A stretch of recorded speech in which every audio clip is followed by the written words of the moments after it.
News 46 is brought to you by Dr. George Leaks, Pahrumps optometrist since 1990, offering full-spectrum eye care for children and adults. Call today, 727-8300. News is also brought to you by J.K. Nelson Law. Call 727-9900 today for your free consultation. If you need a lawyer, you need Nelson. News 46 is also brought to you by Humana, serving the community. Please stop in at 1397 South Loop Road on the corner of Loop and Highway 160.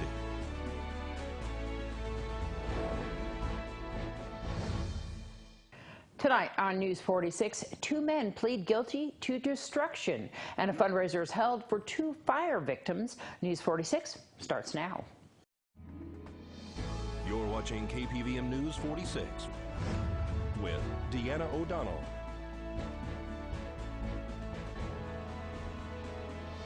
News 46, local coverage you can count on. Ash Meadows vandalism suspects make an appearance in court. It's Monday, January 29th. I'm Deanna O'Donnell. 2 of the 3 men accused of damaging a habitat in Death Valley's National Park have pled guilty. The U.S. Attorney's Office says they're making progress in prosecuting men accused of harming an endangered species and vandalism of government equipment at Devil's Hole. Edgar Reyes of North Las Vegas and Stephen Schwinkendorf of Pahrump pleaded guilty to destruction of government property for their actions at Devil's Hole on April 30th of 2016. They discharged a firearm, according to the release, and damaged government equipment, including locks, the security system, scientific monitoring equipment, and several signs. The men agreed to pay $5,622.83 in restitution and face a potential maximum penalty of up to 1 year in prison and/or a fine of $100,000 for this charge. Devil's Hole is the only natural habitat of the critically endangered Devil's Hole pupfish. There were only 115 pupfish in Devil's Hole in the most recent survey. The 6-foot by 18-foot shallow sunlit shelf provides most of the fish's food and is the only place they lay eggs. This is considered the smallest natural habitat of any vertebrate species on the planet. Both men went down into the water surface. Reyes put his hand in the water, and Schwinkendorf vomited near the pool. Both men pleaded guilty to violating the Endangered Species Act, which carries a potential maximum penalty of up to 1 year in prison and/or a fine of $50,000. Reyes and Schwinkendorf are scheduled for sentencing on February 14th and 15th. A third man, Trenton Sargent of Indian Springs, is charged with destruction of government property, violating the Endangered Species Act, a felon in possession of ammunition, and a felon in possession of a firearm. He allegedly waded through the shallow shelf. This is Deanna O'Donnell for News 46. And a fundraiser was held Friday night for 2 kids that were burned severely in a bonfire incident that occurred in December. Tonight we are raising money for Chase and Nate. They are the 2 RCMS students that were in the horrible accident and burned in December, and the money is to help pay for their ongoing medical treatment. Not just the medical, but even the travel expenses.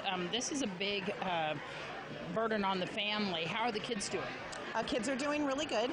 Chase is home, and Nate is getting better as we speak. Yeah, he took his first steps, didn't he?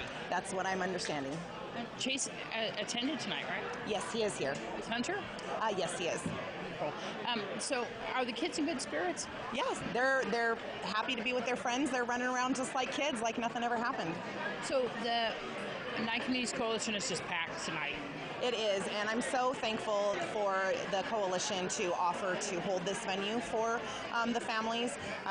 It's an awesome turnout. Everybody's happy, everybody's engaged, and it's going to a great cause. So, who primarily put this event on? That would be the Pahrump Youth Sports.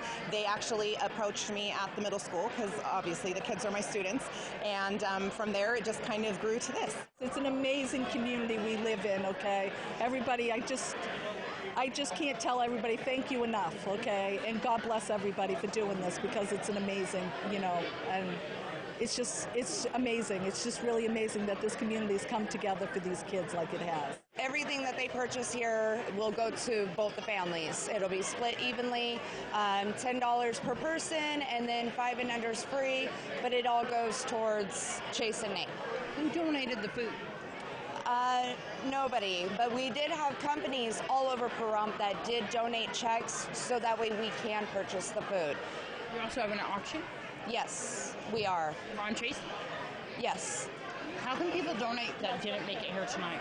They are more than welcome to contact me at amberhaux.com, which is AMBERHAUX@gmail.com, or they can call me at 775-397-4118. They can also go on the GoFundMe page? They can also find the GoFundMe page. There's one for Chase and there's one for Nate too. So that's Chase Otteson and Nathaniel Batista Cleveland. Yes. We'll have more on tomorrow night's broadcast with Nathan Batista Cleveland's grandmother, who tells us how Nate is doing. He's still in the ICU there in Las Vegas. The Pahrump Senior Center is heading up Nye County transportation. The buses are available right now, Monday through Friday, all over town. Right now, residents can schedule a ride for just $3. Pahrump Senior Center has been offering transportation primarily for seniors, and that was a common misperception with the community. We offer transportation for everybody. And starting on February 26th, we will have a north and south route designated for anybody who needs a ride.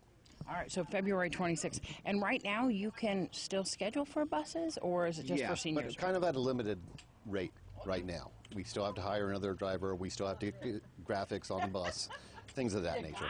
So these buses were donated to Nye County, and the Senior Center is running them for the Pahrump Valley, right? Yeah, they were actually donated to the county. The county then signed them over to us. So we own them now, and we are going to provide public transportation. All right, so utilizing those buses. So right now, what are the routes like? North and south. That's the way we're going to dictate it. The south route will go from Silver Street all the way down to Home Depot. The north route will go from Park Retiro all the way to Calvada. There will be some overlap in the middle. All right, and these aren't regular bus stops. You have to schedule a pickup and... Yes, 24-hour advance notice for your pickups for the next day, and that's subject to availability. All right, so where do they call? You call me right here at the office, and that's 775-751-6860. And then there's a fee? Yes. For the general public and people under 60 years old, it's a $3 per trip fare. Okay. People over 60, it's a suggested donation of $3 per trip.